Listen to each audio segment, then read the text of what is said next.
ஆன்மீக பரிவர்த்தனை சேனல் நண்பர் அனைவருக்கும் வணக்கம். நம்ம இன்றைக்கி பார்க்க போகிற பதிவு உறவுகளும் இறைவனுக்கே அப்படின்னு தொண்டு செய்த 63 நாயன்மார்களில் 4 நாயன்மார்கள் இந்த தலைப்பின் கீழே வருகிறார்கள். அவளை பற்றி தான் நம்ம இப்போ பார்க்க போகிறோம். அவள் யார் யாருனாக்கா சிறுத்தொண்ட நாயனார், இயற்பகை நாயனார், மணக்கஞ்சார நாயனார், அமர்நீதி நாயனார். இவளை பற்றி நம்ம இப்போ பார்க்கலாம். இதில் முதலாவதாக நம்ம பார்க்க போகிறது யாருனாக்கா சிறு தொண்ட நாயனார் பற்றி நம்ம இப்போ பார்க்கலாம். இந்த சிறு தொண்டர் நாயனார் சோழ நாட்டில் திருச்செங்கட்டாங்குடி அப்படிங்கிற ஊரில் தான் பிராமண குலத்தில் பிறந்தவர். இவர் ஒரு போர் வீரர். இவர் பெயர் பரஞ்சோதியார் அப்படிங்கிறது தான் இவருடைய இயற்பெயர்.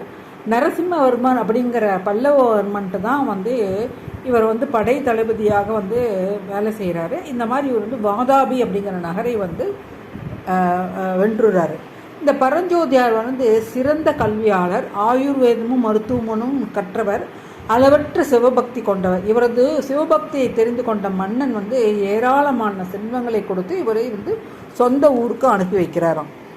இவர் திரு செங்காட்டான்குடி அதில் கணபதி ஈஸ்வரம் அப்படிங்கிற ஒரு கோவிலை நிர்ணயம் பண்ணி அதை பாதுகாத்துன்னு வர்றாரு.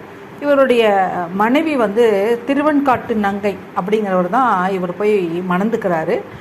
அப்புறம் அடியவர்களை பணிந்து வணங்கி சேவையெல்லாம் செய்து இறையருளால் இவருக்கு சீராள தேவர் அப்படிங்கிற ஒரு மகன் பிறக்கிறான். அந்த ஒரு மகன் ஒரே மகன்கிறதுனால ரொம்ப செல்லமாக அவனை ரொம்ப மகிழ்ச்சியோடு வளர்க்குறான்.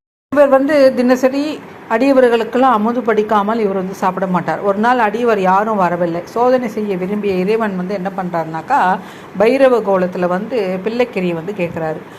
அதுவும் ஒரு குடும்பத்திற்கு ஒரே மகனாக இருந்து தாய் பிடிக்க தந்தை அறிய வேண்டும் அப்படிங்கிற ஒரு கண்டிஷனோட ஒரு பிள்ளைக்கறியை சிவபெருமான் கேட்குறாரு.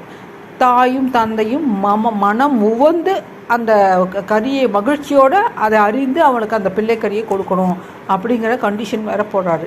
அதன்படி சிறு தொண்டரும் தனது மகனை மனைவியின் துணை கொண்டு பிள்ளைக்கறி சமைத்து அந்த பைரவராக அந்த சிவனுக்கு படைக்கிறார். உணவு முன்னும் சிறு தொண்டரையும் உடன் இருந்து உண்ணும்படி அழைக்கிறார். சிறு தொண்டரும் அமர்ந்து பைரவர் சீராளனையும் அழைத்து வா அப்படின்னு சொல்கிறாரு. அடியவர் அமுது உண்ண வேண்டும், சீராளனே வா என சிறு தொண்டரும் அவரது மனைவியும் அழைக்கிறாளாம்.